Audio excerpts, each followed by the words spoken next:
جو ہمارے انشاءاللہ پاکستانی لاہوری اور پورے ملک سے پاکستانی آ رہے ہیں ایک پرامن جلسے کے لیے، انشاءاللہ وہاں آپ کو اس کے بارے میں مزید تفصیلی باتیں بھی ہم کریں گے. لیکن یہ دوبارہ کہنا چاہتے ہیں لاہور کا جلسہ بھی ہمارا حق ہے اور یہ تحریک انصاف کا حق ہے کہ اس کا لیڈر باہر آئے اور اس کو اس کا مینڈیٹ واپس دیا جائے. اس طرح کی غیر آئینی ترامیم کر کے آپ نہ تو اپنے اقتدار کو دوام دے سکتے ہیں، نہ کسی شخص کو کسی عہدے پہ مزید آپ طوالت دے سکتے ہیں. اس کے لیے قوم تیار نہیں ہے اور نہ یہ کوئی کرنے والا کام ہے. آئین پاکستان کو اس طرح تباہ و برباد نہیں ہونے دیں گے، جوڈیشری کو اس طرح کمزور نہیں ہونے دیں گے. انشاءاللہ اپنی جوڈیشری کے ساتھ، اپنے آئین کے ساتھ پاکستان تحریک انصاف، ہمارا ہر ورکر، ہر ووٹر، ہر سپورٹر مضبوط تھا. Thank you sir. دیکھیں آپ نے کل بھی دیکھ لیا، ہمارے سربراہ ہیں اس گروپ کے حامد خان صاحب کی آپ نے پریس کانفرنس سن لی اور تمام وکلاء کی. یہ ارریسپیکٹو آف اینی پارٹی ہے.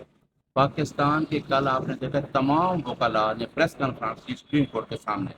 اب کل جو کنونشن ہو رہا ہے لاہور، وہ ہائی کورٹ لاہور کے پریزیڈنٹ اسد منظور بٹ صاحب کرا رہے ہیں آئین کی بالادستی اور قانون کی حکمرانی.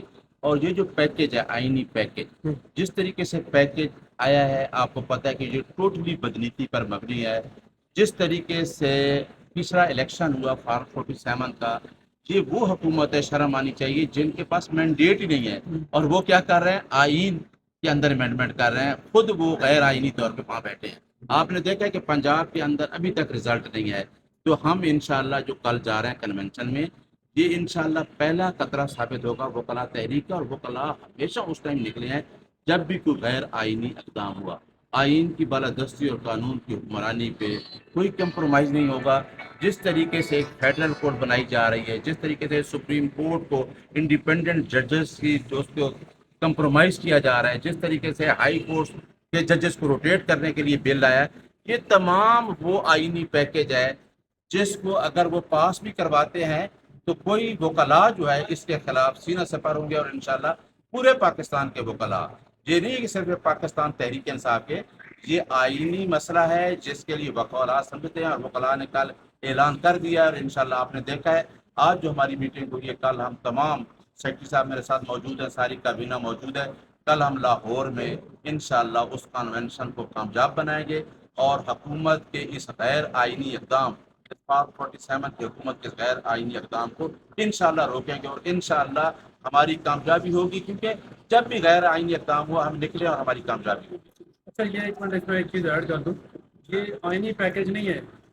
یہ بیسیکلی آئینی پیکیج وہ ہوتا ہے جب آپ کسی مفاد عامہ کے تحت کسی قسم کی کوئی لیجسلیشن کرتے ہیں، جہاں پہ آپ کا لیجسلیشن کی بنیاد ہی کسی ایسے مینوفائڈلی ہو جس کے اندر آپ کا کوئی نہ کوئی پرپس چھپا ہوا ہو، تو وہ آئینی پیکیج نہیں ہوتا. بیسیکلی یہ مفاد عامہ کے خلاف آپ نے اپنی مرضی سے ایک پیکیج بنا کے قانون کے اندر، آپ جو 1973 کا قانون ہے اس کا حلیہ بگاڑنے کے لیے سارا کچھ کیا جا رہا ہے، جس کی ہم نے بھرپور انداز میں مذمت کی. اور انشاءاللہ ہم کنونشن کرنے جا رہے ہیں اور جو بھی وہاں پہ لائے عمل ہمیں پاکستان کے لیول کے اوپر ہمارے لوئر باڈی دے کے ہم اس کو امپلیمنٹ کریں گے انشاءاللہ. جیسے صاحب یہ بتائیں کہ 22 کا جو جلسہ ہے وہ لاہور میں ہوگا یا خالی کنونشن تک ہی بس حالات رہیں گے؟ دیکھیں 22 کا جلسہ بالکل ہوگا اور کامیاب جلسہ ہوگا. اور جب پنجاب میں ایک جلسہ ہو گیا، آپ دیکھنا کہ پنجاب کس طریقے سے باہر نکلتا ہے. آپ کو ان کو تو رزلٹ کا ہی پتا ہے. مریم بی بی کو پتا ہے کہ مجھے کتنی سیٹیں ملی ہیں، ان کو پتا ہے کہ ہم فارم 47 پہ جیت کے بیٹھے. آپ نے اسلام آباد کا جلسہ دیکھا ہے؟ میں نے کہا تھا کہ اسلام آباد کا جلسہ صرف سنگجانی میں نہیں ہوگا، پورے پاکستان میں ہوگا. پورے پاکستان میں کنٹینر لگا کے رستے روکے گئے اور انشاءاللہ ہماری دیکھی گیا ہمارا آئینی حق ہے. اب عمران خان نے 4 دن پہلے مجھے کہا کہ آپ لوگوں نے 21 کا جلسہ کامیاب بنانا ہے، کیونکہ جب لوگ باہر نکلیں گے ان کو پتا ہے کہ ان کو بھاگنے کا راستہ نہیں ملے گا. یہ روک کے لوگوں کو بیٹھے ہیں فزیکلی. لوگ دماغی طور پر، ذہنی طور پر یہ مان چکے ہیں کہ یہ لوگ پاکستان کے لیے جو کر رہے ہیں کام، جنہوں نے معاشی ترقی کو روک دیا ہے، ملک میں ابتر حالت ہو گئی ہے. اب قوم میں سمجھ بوجھو اور انشاءاللہ لاہور نہیں پورا پاکستان نکلے گا اور 21 کا جلسہ بھی کامیاب ہوگا. تھینک یو سر، بہت شکریہ. مہربانی. ایک منٹ. دیکھیں جی، میں آپ کو بتاتا چلوں، خان صاحب نے جو کہا ہے وہ حقیقت آپ تک اس لیے نہیں پہنچائی جاتی کہ یہ میڈیا، جو مین سٹریم میڈیا جسے ٹی وی چینلز آپ لوگ کہتے ہیں، وہ اپنے آقاؤں کی بات سن کے آگے پھیلاتا ہے اور انہی کو ہی جانے دیا جاتا ہے. آپ کے سامنے ہے کہ آپ کے وہ صحافی جو حق اور سچ بیان کرتے ہیں ان کو بھی باہر گیٹ پہ روک لیا جاتا ہے. باہر گیٹ پہ روکنے کی وجہ کیا ہوتی ہے کہ آپ نے آ کے ٹو دی پوائنٹ کلیئر بات کر دینی ہے جو خان صاحب نے کی ہے. اپنے جو چند چنے ہوئے لوگوں کو بھیجنے کا مقصد کیا ہوتا ہے کہ ان کو جو ہم انسٹرکشن دیں گے وہ آ کے بیان کریں گے. خان صاحب نے واضح الفاظ میں یہ کہا ہے کہ مولانا فضل الرحمان صاحب کا جو کردار ہے اس ٹائم پہ وہ انتہائی اچھا اس لیے ہے کہ وہ آئین کی بالادستی کے لیے کھڑے ہو گئے. انہوں نے اس پی ڈی ایم 2 کی حکومت کا ساتھ نہیں دیا. انہوں نے بار بار کہا کہ ہم اپوزیشن میں بیٹھیں گے. انہوں نے اس جو جبر کرنا چاہ رہے تھے, جو ریاستی دہشت گردی کرنا چاہ رہے تھے, آئینی ترمیم کر کے جو غیر آئینی طریقے سے ہو رہی تھی, اس میں ساتھ نہیں دیا. جب آپ ساتھ نہیں دیں گے تو اس کی پاداش میں مولانا صاحب کا آج کیس بھی الیکشن کمیشن نے فکس کر لیا. آپ نے election commission chief election commissioner Sikandar Sultan Raja کا کنڈکٹ اور کردار اور اوقات اور حیثیت دیکھ لی تھی, وہ بھی آپ کے سامنے ہے. لیکن ایک چیز میں آپ کو بتاتا چلوں, خان صاحب نے مولانا فضل الرحمان صاحب کے حوالے سے یہ کہا ہے کہ اگر مولانا فضل الرحمان صاحب آئین اور قانون کی بالادستی کے لیے کھڑے ہو گئے ہیں تو ہم ان کو خراج تحسین پیش کرتے ہیں, ہم ان کے اس جسچر کو سلام پیش کرتے ہیں. مولانا فضل الرحمان صاحب کے حوالے سے کسی قسم کی کوئی نیگیٹو بات نہیں ہوئی. آپ کو جو رپورٹ کیا گیا ہے, جو پالتو صحافیوں نے, جو پیڈ صحافیوں نے, جو 2 نمبر صحافیوں نے, جو اپنے آقاؤں کی سنتے ہیں, اپنے باپ داداؤں کی سنتے ہیں, ان کے حوالے سے میں آپ کو بتاتا چلوں انہوں نے آ کے غلط بیانی سے بھی کام لیا ہے, انہوں نے آ کے غلط رپورٹنگ کی ہے. ایک چیز. دوسری چیز, جہاں تک خان صاحب نے فرمایا کہ 3-4 چیفز کو ایکسٹینشن دینی تھی, ایک کا مسئلہ نہیں تھا, وہ بالکل 100% ٹھیک فرما رہے ہیں. جو مسودہ لیک ہوا ہے اس میں آپ دیکھ لیں کیا کیا چیزیں سامنے آئی ہیں. اس میں قاضی فیض عیسیٰ کو پورے ملک کی عدالتوں کا سربراہ ریٹائر ہونے کے بعد بنایا جا رہا تھا. اس کے بعد آپ کے سامنے ہے غائب ہونے والے بندوں کو جو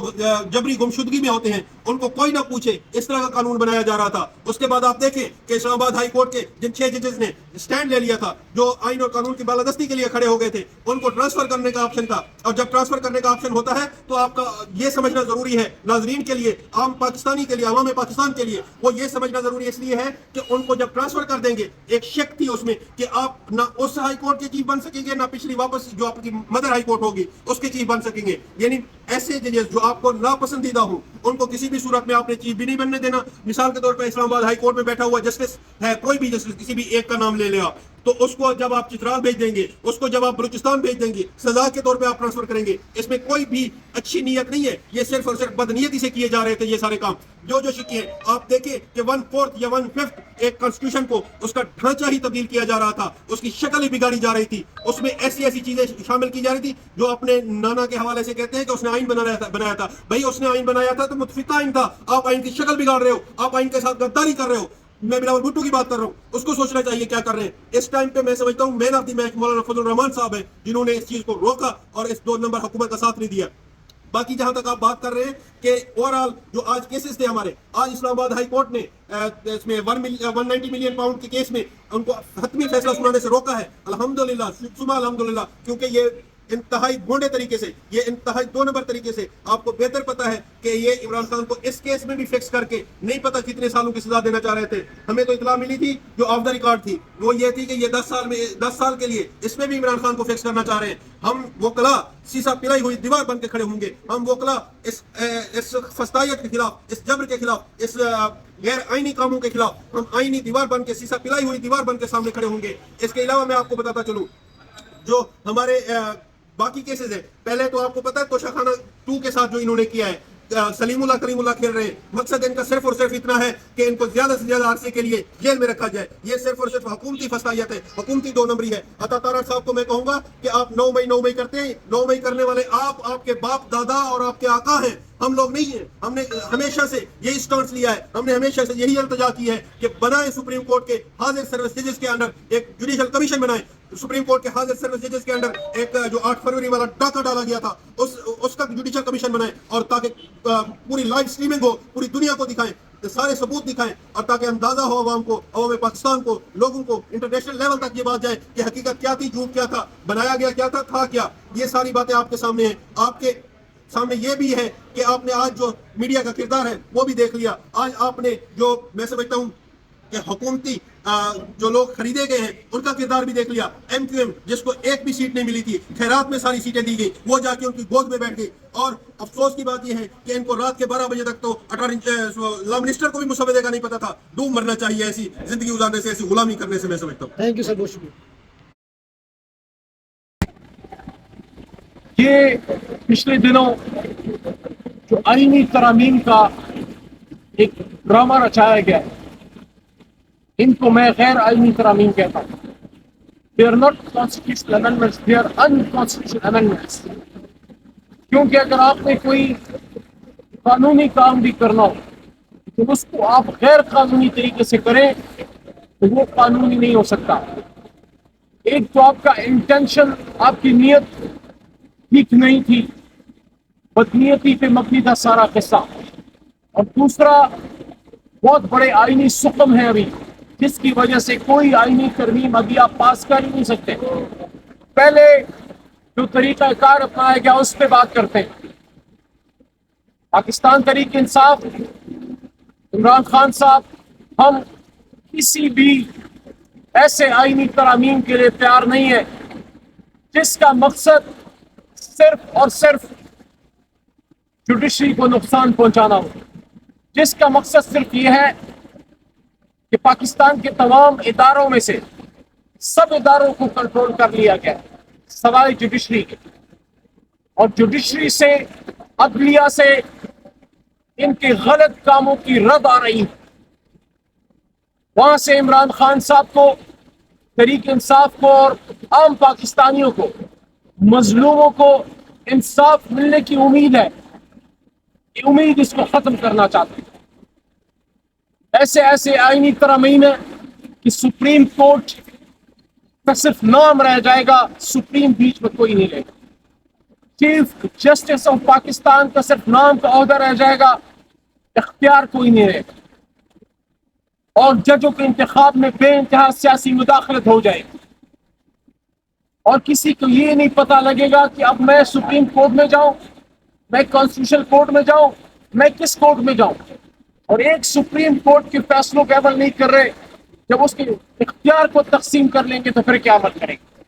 ساتھ میں جس طرح کوئی ڈپٹی کمشنر، کوئی ڈی پی او، کوئی غلطی سے کوئی ایماندار آ جائے، وہ سٹینڈ لے لے، وہ سچی بات کر لے، اس کو بدلی کر دیتے ہیں، اس کو ٹرانسفر کر دیتے ہیں. تو ہائی کورٹس کے لیے ٹرانسفر کا جو قانون لانا چاہ رہے تھے کہ جو جج کھڑا ہو اس کو بدلی